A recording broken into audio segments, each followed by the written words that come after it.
পিপিলিকা একটি সামাজিক কীটপতঙ্গ যার দলবদ্ধভাবে বসবাস করে এবং পৃথিবীর প্রায় সব জায়গায় পাওয়া যায়। গঠন ও দল। পিঁপড়ার সমাজে তিনটি প্রধান শ্রেণী থাকে: রানী, ডিম পাড়ে; শ্রমিক, খাবার সংগ্রহ ও বাসা তৈরি করে; সৈনিক, কলোনি রক্ষা করে।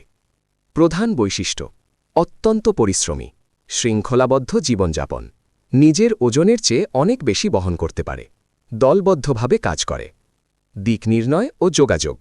রাসায়নিক সংকেত ফেরোমোন ব্যবহার করে পথ নির্দেশ দেয়, নিজেরা রাস্তা মনে রাখতে পারে।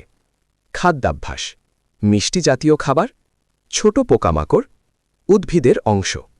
পরিবেশে ভূমিকা: মাটি উর্বর করে, পচা জিনিস পরিষ্কার করে পরিবেশ রক্ষা করে। ধর্মীয় দিক: পবিত্র কোরআনে পিঁপড়ার বুদ্ধিমত্তা ও সতর্কতার ঘটনা উল্লেখ আছে। সারসংক্ষেপ: পিঁপড়া ছোট হলেও তারা অত্যন্ত সংগঠিত, পরিশ্রমী ও বুদ্ধিমান। তাদের জীবন থেকে মানুষ শৃঙ্খলা, একতা ও কঠোর পরিশ্রম শিখতে পারে।